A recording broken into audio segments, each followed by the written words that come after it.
This is the season of Advent. We've unpacked our Moravian stars, and the first one is hanging up in the sanctuary. It was no mean feat to get that thing together this week. Jan Parsons is not here, and so I had to do it by myself, and I finally got it done. And also we have our Advent wreath here as well. So by Christmas Eve, we're going to have 3 more of these stars to symbolize the light of love that we can share at Christmas time. And during Advent, I'm using the chalice lighting words by David Breeden. And he writes, Advent, Adventus, means waiting. And the holiday season is nothing if not waiting, especially for children. To get the chores done, to find the right gift, to find time for quiet moments, to accept that our loved ones will not be as we wish them to be. We will light the chalice this holiday season, this time of waiting, to remind ourselves to enjoy the moment, the now of our lives.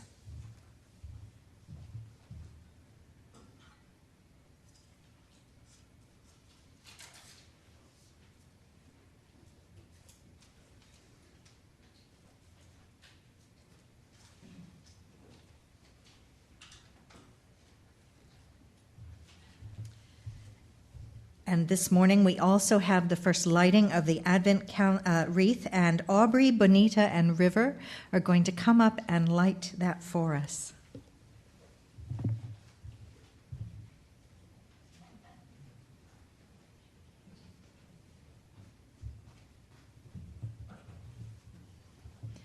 In this holiday season, may we find the patience to forgive ourselves, to forgive those who do not do as we wish. May we find patience, may we find wisdom to let be. Thank you. Our opening words today are from Gary Kowalski. We gather here to worship, to seek the truth, to grow in love, to join in service, to celebrate life's beauty and find healing for its pain, to honor our kinship with each other and with the earth, to create a more compassionate world, beginning with ourselves, to wonder at the mystery that gave us birth, to find courage for the journey's end, and to listen for the wisdom that guides us in the quietness of this moment. Come, let us worship.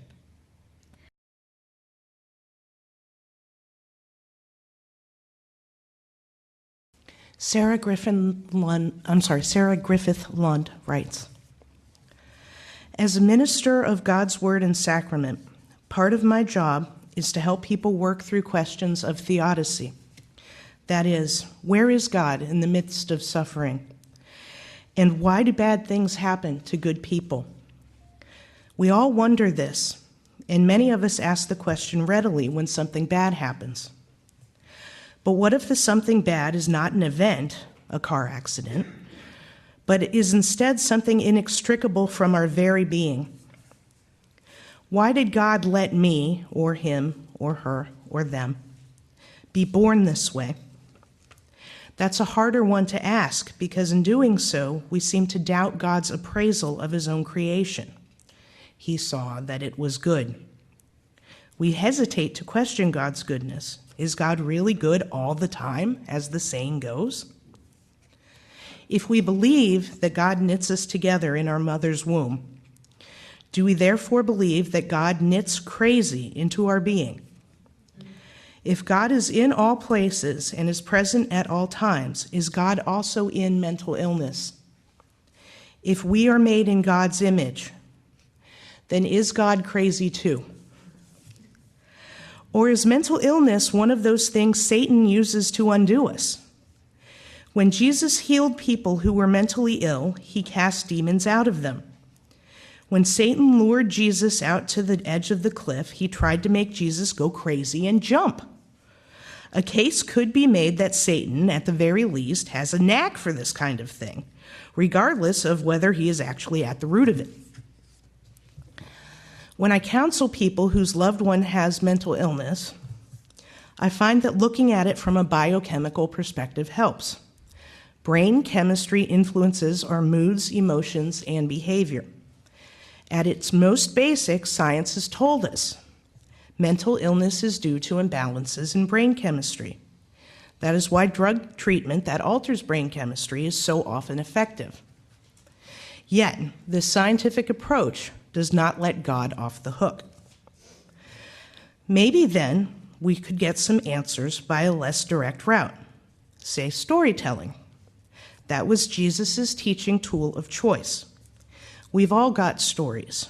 You've heard part of mine, but there is more. In addition to being the daughter of a father with bipolar, I am also the sister of a brother with bipolar. My family's story of mental illness runs deep. To tell the story, to give my own testimony as the daughter and sister of crazy blood, is to slowly patch together pieces of my heart torn apart by pain and sadness of living with mental illness.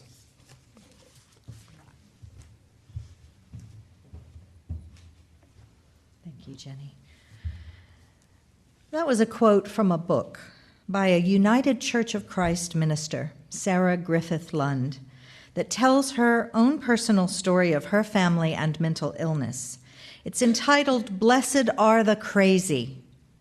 And if that title makes you uncomfortable, well, she means for you to be uncomfortable. She means for it to do just that. She uses the slang term crazy to make us realize the bias, the shame, and the guilt we have in speaking about the taboo of mental illness. Lily Tomlin once said, "When I talk to God, that's called prayer, but when God talks to me, that's called schizophrenia."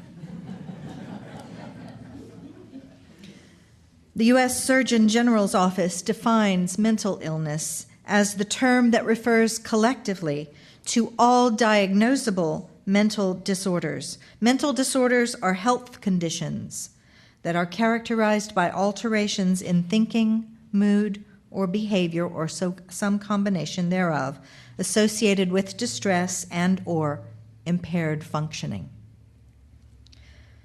United Church of Christ minister and process theologian Bruce Epperly writes, "Both mental health and mental illness are many-faceted and elusive in nature.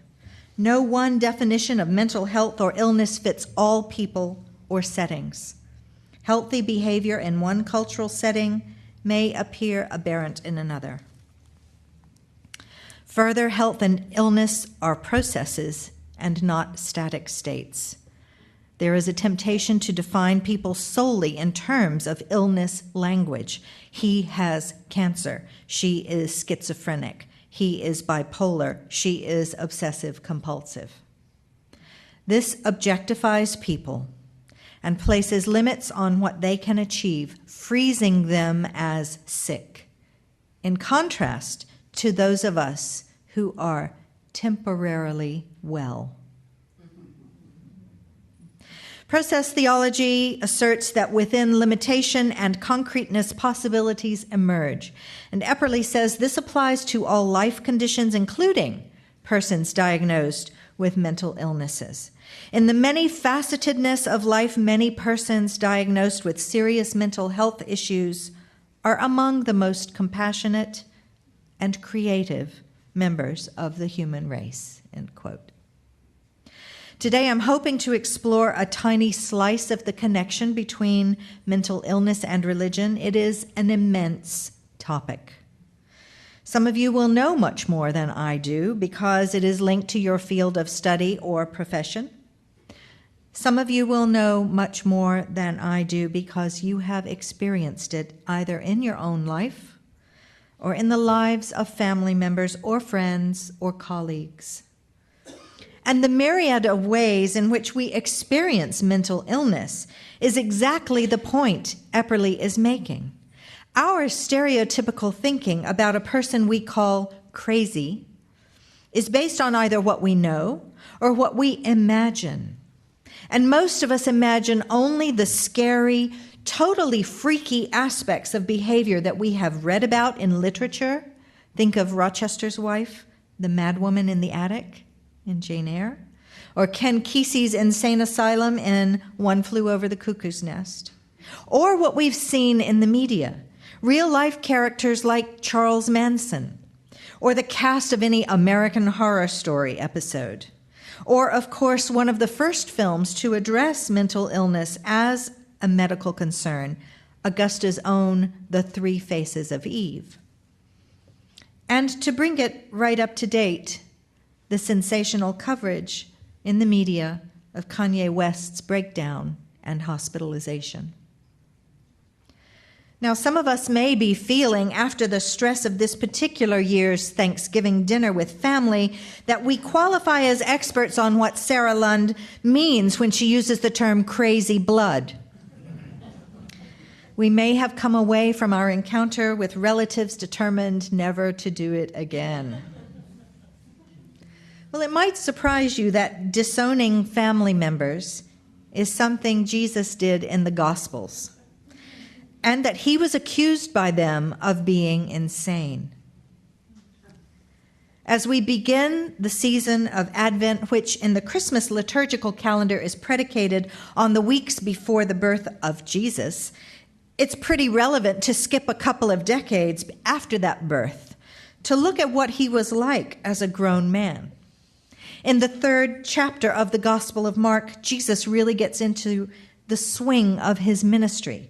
He heals people and begins to draw huge crowds. He names 12 men as his disciples, and some of these men, like a tax collector, are pretty unorthodox and controversial, kind of like the cabinet posts that are being filled after the recent election. So the uproar becomes such that when Jesus and the disciples enter a house to eat, they can't even finish their meal because he's in such demand. Mark 3, verses 20-21 in the New International Version of the Bible says, "When his family heard about this, they went to take charge of him, for they said, 'He is out of his mind.'"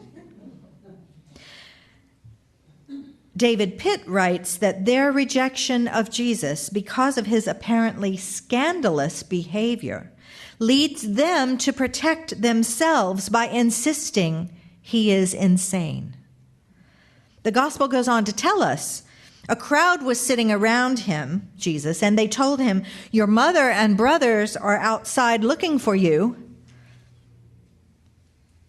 And on the basis of what previously happened with them saying he's insane, Jesus' response to his family, "Who are my mother and my brothers?" and his insistence that whoever does the will of God is my brother and my sister and my mother, clearly excludes the family that has come to drag him away as if he were in a straitjacket. That image is not much of an exaggeration. Morna Hooker writes, they intended to take charge of him, and the Greek word used in the original text is a violent one. It's with the same intensity as the word arrest. Their purpose was therefore similar to the authorities' purpose. The relatives believed Jesus to be out of his mind. Since madness was often regarded as due to possession by a demon, it is arguable that their judgment on the situation was close to that of the scribes in the next verse in the gospel, who say, "He is possessed by Beelzebub. By the prince of demons, he is driving out demons." Mark gives no explanation for their belief, but it's an amazing scene. Pitt goes on to describe Jesus as jobless, homeless, a vagrant, a grown man with no visible means of support, unemployed and perhaps unemployable, an uninvited house guest who relied on the kindness of strangers, who lived deliberately and voluntarily, it seems, outside the institutions of marriage, parenthood, and family. Far from being a poster child for family values, Jesus chose a life on the margins of respectable society, highly irregular and suspect. And Pitt quotes from a book by John Meyer called A Marginal Jew. By the time he died, Jesus had managed to make himself appear obnoxious, dangerous, or suspicious to everyone, from pious Pharisees through political high priests to an ever-vigilant Pilate. One reason Jesus met a swift and brutal end is simple. He alienated so many individuals and groups in Palestine that when the final clash came in Jerusalem in AD 30, he had very few people, especially people of influence, on his side. Some of you may be familiar with Michel Foucault's 1961 book, History of Madness, in which he argues that madness is a social construction. In other words, if anyone is mad, it's precisely because they are perceived as mad by those around them. Pitt concludes that Jesus unreasonably lived on the margins of his society. He refused to conform to the reasonable standards dictated by his culture. What other answer besides demonic possession could there be? One might even go so far as to say that by such standards, those who cried out, "Crucify him," were the ones behaving reasonably. I bring up this part of the Jesus story because it's not well known. And it could really be key to understanding how radical were the ideas that Jesus promoted and which led seemingly to his death. Pitt suggests that in order to deny the charge that Jesus was mad, the madness or the shocking nonconformity of his ministry has been softened and rationalized down the centuries of Christianity. It may surprise you to know that our go-to poet, Mary Oliver, refers to Jesus' mental state in a poem called Maybe. Sweet Jesus, talking his melancholy madness, stood up in the boat, and the sea lay down, silky and sorry. So everybody was saved that night. But you know how it is when something different crosses the threshold. The uncles mutter together. The women walk away. The young brother begins to sharpen his knife. Nobody knows what the soul is. It comes and goes like the wind over the water. Sometimes for days you don't think of it. Maybe after the sermon, after the multitude was fed, one or two of them felt the soul slip forth like a tremor of pure sunlight before exhaustion that wants to swallow everything, gripped their bones and left them miserable and sleepy, as they are now, forgetting how the wind tore at the sails before he rose and talked to it, tender and luminous and demanding as he always was, 1,000 times more frightening than the killer sea. And so, what if Jesus was mad? Well, in his sermon, Crazy Jesus, Stephen Van Kuyken declared that the main problem of the church today is that it has domesticated Jesus and other spiritual leaders. It has chosen sanity over the craziness of Jesus.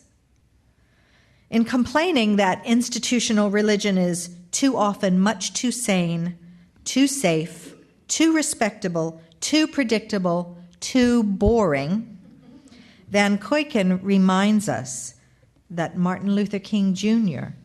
said in 1963 that there are certain things in this world to which we should be maladjusted. Do you remember this quote? I never intend to become adjusted to segregation and discrimination. I never intend to become adjusted to religious bigotry. I never intend to adjust myself to economic conditions that will take necessities from the many to give luxuries to the few. I never intend to adjust myself to the madness of militarism, to self-defeating effects of physical violence. as maladjusted as Jesus of Nazareth, who could say to the men and women of his day, love your enemies, bless them that curse you, pray for them that spitefully use you. Through such maladjustment, I believe that we will be able to emerge from the bleak and desolate midnight of man's inhumanity to man into the bright and glittering daybreak of freedom and justice. So craziness is seen in this way as a preferred way of being in the world, not buying into the values and demands and priorities and judgments that we are told by prevailing culture should be foremost in our lives. Bruce Epperly says Jesus himself may or may not have been mentally ill, but he was certainly maladjusted to a world of appearance, affluence, and achievement. He cried when he shouldn't have. He walked into a cross when others walked away from crosses. He heard a calling from his Abba that would be defined today as crazy.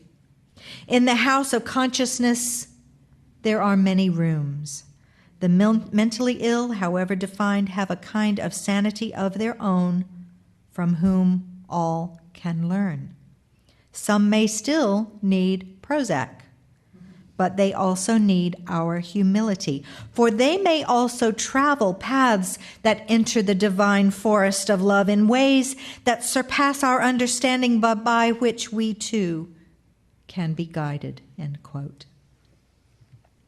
And so it is that the sensational headline of the British newspaper, the Daily Express, in August 2013 was, Jesus Christ may have suffered from mental health problems, claims Church of England.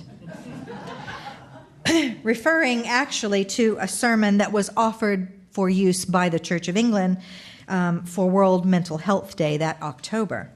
The article quotes the Reverend Eva McIntyre, who suggests that people from the Hebrew Scriptures and the New Testament, John the Baptist, St. Paul, St. Francis, other figures from Christianity, may have been mentally ill. She writes, some think that St. Paul's Damascus Road experience was the result of some sort of breakdown or psychotic episode. Even Jesus was not immune to accusations about his mental health. There's a story in the gospel that tells of his mother and siblings attempting to take him home because they are afraid that he has lost his mind. Reverend McIntyre goes on, some may find these suggestions disturbing or offensive even. Perhaps we need to ask why it would be so terrible to think that some of our most inspirational forebears might have experienced mental health illness. Do we mistakenly believe that God cannot or will not work through people with mental health illness? Do we think that mental illness is one condition that makes people less able to do God's work, more unable to articulate spiritual truth, and unable to participate meaningfully in worship? Who do we think these people are? Statistics show us that 1 in 4 people suffer from mental health illness during their lives. And that figure is based on those who go to the doctor for help. The true figure is likely to be even higher. These are things that happen to all of us, and none of us should have to suffer in silence for fear of what others think or say. Her words bring us up sharply against our assumptions that as normal people, that to be crazy is to be somehow in a dreaded minority, when in fact mental illness affects a considerably large percentage of the human race. Nassim Gaye writes in Psychology Today that Martin Luther King Jr. knew what it meant to be maladjusted psychologically, because he was not normal psychiatrically. He had multiple periods of severe depression and twice made suicide attempts as a child. Near the end of his life, some of his staff tried to get him into psychiatric treatment, but he refused. It is no criticism to say that King had severe depression, a psychiatric illness. Some research studies show that depression enhances empathy towards others as well as realism in assessment of one's circumstances. King's nonviolent resistance can be understood as a politics of radical empathy, an accepting of one's enemies as part and parcel of advancing one's own agenda. It meant not killing or committing violence even against one's worst enemy, because the goal was not to defeat the other, but to change his attitude. Racism was not a political problem to be outlawed. It was a psychological disease to be cured. King, repeatedly depressed and sometimes suicidal, was familiar with psychological disease, and his specific disease may have helped him to be so extremely empathic in his personal life and his politics, end quote. Yes, the good news for us is that there is evidence that devotion to a religion and the increased selflessness that it involves is beneficial to mental health.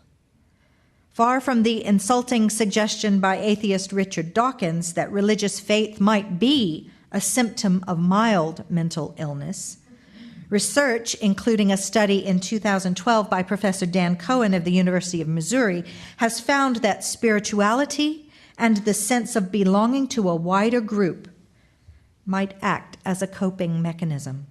The explanation for this is that being part of a congregation brings the social contact that can lead to friendships, so combating loneliness, which is sometimes a cause of depression. Professor Cohen suggests that with increased spirituality, people feel a greater sense of oneness with the rest of the universe. And that's why I'm so proud that Recovery International, a peer-to-peer recovery group, meets in this church every week. It gives people a safe space in which to tell their stories and to receive support. In our after-service discussion at 12:30, you can hear a little bit more about that group. In closing, whatever mental state you find yourself in, telling the story to loved ones helps. Whether it is the story of Jesus or the story of a minister who has coped with her fear that because of the family history, she has crazy in the blood, we need to know that normal is a perspective, not written in stone, and not tarred with the same brush of exclusion, stigma, and suspicion. And so I will leave the last word to Sarah Griffith Lund.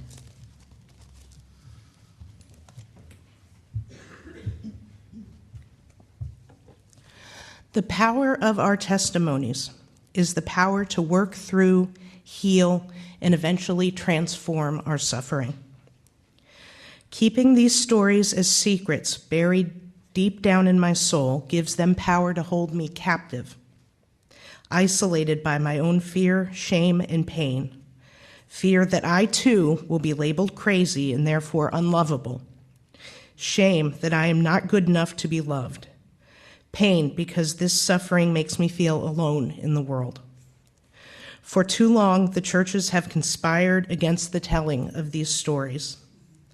The fundamental key to the process of healing is to testify to the roles that mental illness has played in our lives and thereby free ourselves from our prisons of fear, shame, and pain, and open the doors to liberated lives based on hope, healing, and love. Our closing words are by Maureen Killoran. As we listen to the blessing of music, may we know this ending as more than a time of goodbye. May the warmth of this community and the memory of our chalice flame sustain our hearts and encourage our minds as we engage the blessings of life's challenges and joys. The service has ended. Your service has begun. Go in peace, go in joy, go in love. Blessed be.